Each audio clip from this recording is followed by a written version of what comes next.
ಈ JDS ಪಕ್ಷವನ್ನು ಮಾನ್ಯ ದೇವೇಗೌಡರು ಜಯಪ್ರಕಾಶ್ ನಾರಾಯಣರ ಮತ್ತು ಮಾಜಿ ದಿವಂಗತ ಪ್ರಧಾನಿಗಳು ಚಂದ್ರಶೇಖರ್ ಅವರ ಇತರೆ ಅನೇಕ ಮುಖಂಡರ ಏನು ಅವರ ಒಂದು ಸಲಹೆಯ ಮೇರೆಗೆ ಸಿದ್ಧಾಂತಗಳನ್ನು ಮೆಚ್ಚಿ ಈ ಒಂದು ಪಕ್ಷವನ್ನು ಮಾನ್ಯ ದೇವೇಗೌಡರು ಕಟ್ಟಿರ್ತಾರೆ.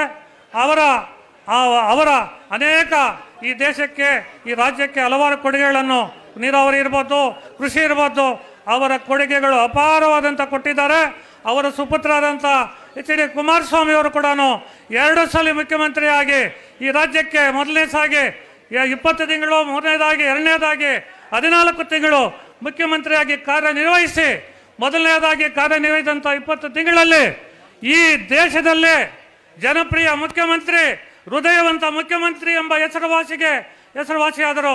ಮೊದಲನೇದಾಗಿ ಗ್ರಾಮ ವಾಸ್ತವ್ಯ ಮಾಡಿದರು.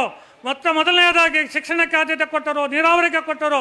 ಈ ರೀತಿಯ ಹಲವಾರು ಕಾರ್ಯಕ್ರಮಗಳನ್ನು ಅಲ್ಪ ಸಮಯದಲ್ಲೇ, ಅಲ್ಪ ಅಧಿಕಾರದ ಆಡಳಿತದಲ್ಲೇ ದಕ್ಷ ಆಡಳಿತ ಕೊಟ್ಟು ಈ ರಾಜ್ಯದಲ್ಲಿ ನಿಷ್ಠಾವಂತ ದಕ್ಷ ಆಡಳಿತಗಾರ, ಹೃದಯವಂತ ಮುಖ್ಯಮಂತ್ರಿ ಎಂಬುದಾಗಿ ಹೆಸರು ತಗೊಂಡು ಅಧಿಕಾರವನ್ನು ಕುತಂತ್ರಗಳಿಂದ ತ್ಯಜಿಸಿರ್ತಾರೆ.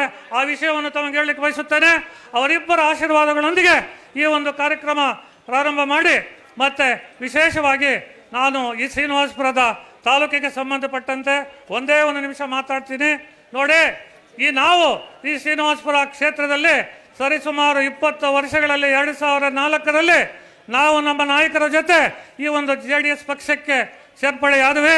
ಅಂದಿನಿಂದ ಇಂದಿನವರೆಗೂ ಕೂಡ ಸುಮಾರು 20 ವರ್ಷಗಳ ಕಾಲ ನಾವು ಈ JDS ಪಕ್ಷದಲ್ಲಿ ಕಾರ್ಯನಿರ್ವಹಿಸಿ ನಮ್ಮ ಶಾಸಕರು 2 ಸಲ ಈ JDS ಪಕ್ಷದಲ್ಲಿ ಶಾಸಕರಾಗಿದ್ದಾರೆ.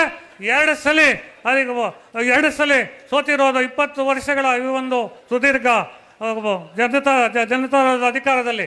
ನೋಡಿ, ಈ ಒಂದು ಪಕ್ಷ ನಮಗೆ ಮತ್ತೆ ಈ ಒಂದು ಶ್ರೀನಿವಾಸಪುರ ವಿಧಾನಸಭಾ ಕ್ಷೇತ್ರದಲ್ಲಿ ಹಲವಾರು ಜನಪ್ರತಿನಿಧಿಗಳು ಲೋಕಲ್ ಬಾಡೀಸಲ್ಲೂ ಕೂಡ ಯಾವತ್ತು ಶಾಸಕರಿದ್ದಾಗ ಇಲ್ಲದೆ ಇರುವಾಗ ಯಾವತ್ತೂ ನಾವು ಕಡಿಮೆ ಇಲ್ಲ. ಜಿಲ್ಲಾ ಪಂಚಾಯತಿ ಇರ್ಬೋದು, ತಾಲೂಕು ಪಂಚಾಯತಿ ಇರ್ಬೋದು, ಗ್ರಾಮ ಪಂಚಾಯತಿ ಇರ್ಬೋದು, ಇತರ ಯಾವುದೇ ಚುನಾವಣೆಗಳಲ್ಲಿ ನಾವು ಕಡಿಮೆ ಬಂದಿಲ್ಲ, ಮೆಜಾರಿಟಿನೇ ಬಂದಿದ್ದೀವಿ. ಜ್ಞಾಪಕ ಮಾಡ್ಕೊಳ್ಳಿ.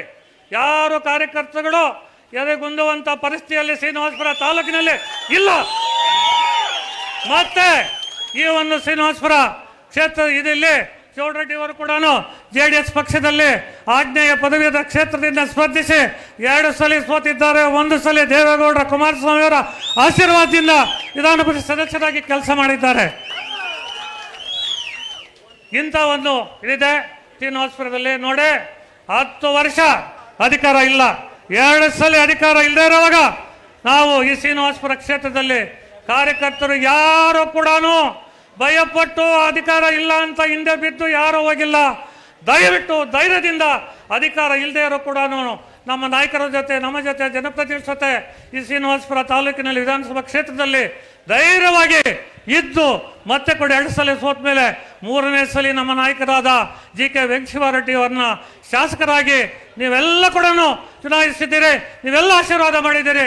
ನೀವೆಲ್ಲರಿಗೂ ಕೂಡ JDS ಪಕ್ಷದಿಂದ ಅನಂತ ಅನಂತ ಅನಂತ ಧನ್ಯವಾದಗಳನ್ನು ಹೇಳಲಿಕ್ಕೆ ಬಯಸುತ್ತೇನೆ. ಅದೇ ರೀತಿ ನಿನ್ನೆ ಲೋಕಸಭಾ ಚುನಾವಣೆಯಲ್ಲಿ ಕೂಡ ನಮ್ಮ ಸ್ನೇಹಿತರಾದಂಥ ಮಲ್ಲೇಶ್ ಬಾಬು ಅವರಿಗೆ ದೇವರ ಅನುಗ್ರಹ, ದೇವೇಗೌಡರು ಕುಮಾರಸ್ವಾಮಿ ಅವರಿಗೆ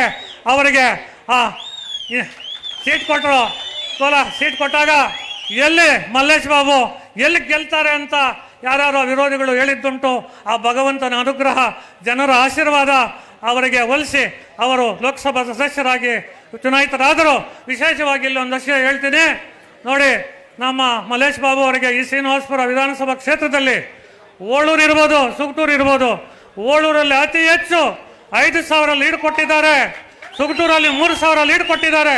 ಈ ಭಾಗದಲ್ಲಿ ಕೂಡ ಕೊಟ್ಟಿದ್ದಾರೆ. ಅಲ್ಪಸಂಖ್ಯಾತರು ಸ್ವಲ್ಪ ಹಿನ್ನಡೆ ಆಯಿತು.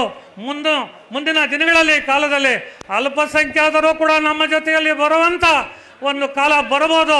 ಭಗವಂತ ಅವ್ರಿಗೂ ಬುದ್ಧಿ ಕೊಡ್ಬೋದು. ಅಲ್ಪಸಂಖ್ಯಾತರ ಮತ ಕೂಡ ನಮಗೆ ಬರುವಂಥ ಎಲ್ಲ ಸೂಚನೆಗಳಿದ್ದಾರೆ.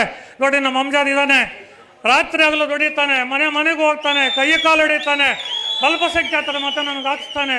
ಇಂಥ ಪರಿಸ್ಥಿತಿ ಇದೀವಿ ನೋಡಿ. ಕಾರ್ಯಕರ್ತ ಬಂಧುಗಳೇ ನೋಡಿ, ಯಾರೇ ಆಗಲಿ ಯಾವುದೋ ನೆನ್ನೆ ಅದ್ಯಾವುದೋ ಮಿಲ್ಕ್ ಯೂನಿಯನ್ ಚುನಾವಣೆ ನೋಡಿ, ಅದು ನಮ್ಮದು ಇದ್ದಿದ್ದೇ ಕಡಿಮೆ. ಸಿಟ್ಟಿಂಗ್ ಮೆಂಬರ್ ಅವ್ರು ಇದ್ದರು, ಅವರು ಡೈರಿಗಳು ಜಾಸ್ತಿ ಮಾಡ್ಕೊಂಡಿದ್ರು. ಆ ಒಂದು ಕಾರಣದಿಂದ ನಮ್ದು ಇದ್ದಿದ್ದು 38ನೇ ಸಮಯ 43 ಬೇಕಾಗಿತ್ತು, ಅಲ್ಲಿ 43 ಬೇಕಾಗಿತ್ತು. ನಮಗೆ ಕಡಿಮೆ ಇದ್ದಾವೆ, ಸಿಟ್ಟಿಂಗ್ ಡೈರೆಕ್ಟ್ ಇದ್ದಾರೆ. ನಮ್ಮ ಕಾರ್ಯಕರ್ತರಿಗೆ ನಮ್ಮ ಪಕ್ಷಕ್ಕೆ ಡೈರಿ ಮಾಡೋದಕ್ಕೆ ಬಿಡಲಿಲ್ಲ ಅವರು, ಅಧ್ಯಕ್ಷರವರು, ಡೈರೆಕ್ಟರ್ ಅವರು.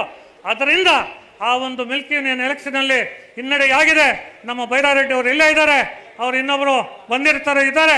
ಆದ್ದರಿಂದ ಈ ಶ್ರೀನಿವಾಸಪುರ ವಿಧಾನಸಭಾ ಕ್ಷೇತ್ರದಲ್ಲಿ ಯಾವುದೇ ಕಾರ್ಯಕರ್ತರು ಯಾರೇ ಆಗಲಿ ಈ ಒಂದು ನೆನ್ನೆ ಮಿಲ್ಕಿ ಯೂನಿಯನ್ ಎಲೆಕ್ಷನ್ನಿಂದ ನಮಗೆ ಹಿನ್ನಡೆಯಾಗಿದೆ ಅಂತ ಯಾರು ಭಾವಿಸಬಾರದು. ನಾನು ಈಗಾಗಲೇ ಹೇಳಿದ್ದೀನಿ, ನಮಗೆ ಯಾವತ್ತು ಯಾವ ದಿವಸ ಇನ್ನೂ ಒಂದು ಹೆಜ್ಜೆ ಮುಂದೆ ಹೋಗ್ತೀನಿ. ನಾವು ಈ JDS ಪಕ್ಷಕ್ಕೆ ಬರುವ ಹಿಂದೆ ಕಾಂಗ್ರೆಸ್ ಪಕ್ಷದಲ್ಲಿ ಇದ್ದಾಗೂ ಕೂಡ ನಮ್ಮ ಶಾಸಕರು ಸೋತಿದ್ದು ಯಾವತ್ತೂ ಕೂಡ ನಾವು ಲೋಕಲ್ ಬಾಡೀಸ್ನಲ್ಲಿ ನಮಗೆ ಕಡಿಮೆ ಬಂದಿಲ್ಲ. ಆದ್ದರಿಂದ ಮತ್ತೆ ಲಾಸ್ಟಾಗಿ ಹೇಳ್ತೀನಿ, ಯಾರು ಧೈರ್ಯವಾಗಿರಬೇಕು. ಮುಂದೆ ಎಲ್ಲ ಚುನಾವಣೆ, ಜಿಲ್ಲಾ ಪಂಚಾಯತ್, ತಾಲೂಕು ಪಂಚಾಯತಿ, ಗ್ರಾಮ ಪಂಚಾಯತಿ, ಮುನ್ಸಿಪಲ್ ಎಲೆಕ್ಷನ್ ಎಲ್ಲೂ ಬರ್ತವೆ. ಎಲ್ಲಕ್ಕೂ ಕೂಡ ನಾವು ಸಜ್ಜರಾಗಬೇಕು. ಎಲ್ಲರೂ ನಾವು ಕಾರ್ಯೋನ್ಮುಖರಾಗಬೇಕು. ಎಲ್ಲರೂ ಭಗವಂತ ನಮಗೆ ಆಶೀರ್ವಾದ ಮಾಡ್ತಾನೆ, ನಮಗೆ ಒಳ್ಳೇದು ಆಗ್ತದೆ. ಯಾರು ಭಯ ಪಡೋಂಥ ಇದು ಪ್ರಯೋಜನ ಇಲ್ಲ. ಬೆದರಿಸಿ ಎಲೆಕ್ಷನ್ ಮಾಡಿದ್ದು ಪ್ರಜಾಪ್ರಭುತ್ವ. ಯಾರನ್ನ ಬೆದರಿಸೋದಕ್ಕಾಗಲ್ಲ. ಪ್ರಜಾಪ್ರಭುತ್ವ ಅವ್ರು ಓಟ್ ಅವರೇ ಹಾಕೋದು, ಬೆದರಿಸೋ ಕಾಲ ಹೋಗ್ಬಿಟ್ಟಿದೆ ಅಂತ ಕಾರ್ಯಕ್ರಮದ ಮುಖಾಂತರ ಹೇಳ್ತಾ ಕಳೆದಾಗಿ ನಾನು ಕೂಡ ಈ ಒಂದು JDS ಪಕ್ಷದಲ್ಲಿ 2005, 10, 15 3 ಸಲ ಜಿಲ್ಲಾ ಪಂಚಾಯತಿ ಸದಸ್ಯನಾಗಿ ಈ ಶ್ರೀನಿವಾಸಪುರ ವಿಧಾನಸಭಾ ಕ್ಷೇತ್ರದಲ್ಲಿ ನಾನು ಆಯ್ಕೆ ಮಾಡಿದ್ದಾರೆ. 2013ರಲ್ಲಿ ನನಗೆ ಜಿಲ್ಲಾ ಪಂಚಾಯತ್ ಅಧ್ಯಕ್ಷರಾಗಿಯೂ ಕೂಡ JDS ಪಕ್ಷದ ವತಿಯಿಂದ ನಮ್ಮ ನಾಯಕರ ಒಂದು ಸಹಕಾರದಿಂದ, ಅವರ ಒಂದು ಹೆಲ್ಪಿಂದ ನಾನು ಅಧ್ಯಕ್ಷನ ಕೂಡ ಕೆಲಸ ಮಾಡಿದ್ದೀನಿ. ಇಷ್ಟೆಲ್ಲ ಇದು ನಮ್ಮ ಹೇಳಲಿಕ್ಕೆ ನಮ್ಮ ಶಾಸಕರ ಅಪ್ಪಣೆ ತೆಗೆದುಕೊಂಡು ಮಾತಾಡಿದ್ದೀನಿ.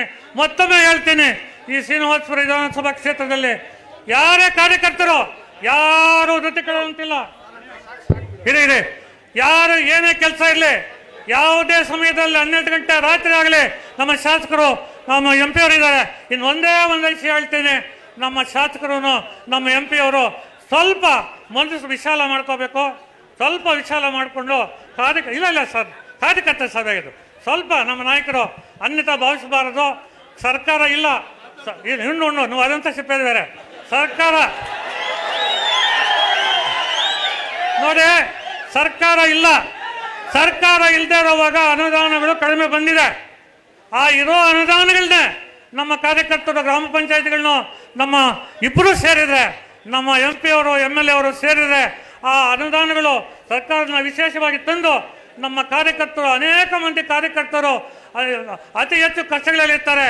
ಮಾವು ಬೆಳೆ ಇಲ್ಲ, ಟೊಮೆಟೊ ಹೋಯ್ತು ಅಂಥ ಪರಿಸ್ಥಿತಿಯಲ್ಲಿ ನಾವು ಇಬ್ಬರು ವಿಶಾಲ ಮನಸ್ಸಿನಿಂದ ಕಾರ್ಯಕರ್ತರಿಗೆ ಸ್ವಲ್ಪ ಸಹಾಯ ಮಾಡಬೇಕು ಅಂತ ನಾನು ಈ ಕಾರ್ಯಕ್ರಮದಲ್ಲಿ ದಯವಿಟ್ಟು ಅನಿತಾ ಭಾವಿಸಬೇಡಿ. ನಿಮಗೆ ನಮಸ್ಕಾರ ಅಂತ ಹೇಳ್ತೀನಿ. ದಯವಿಟ್ಟು ನನ್ನ ಮಾತು ಮುಗಿಸಿದ್ದೆ.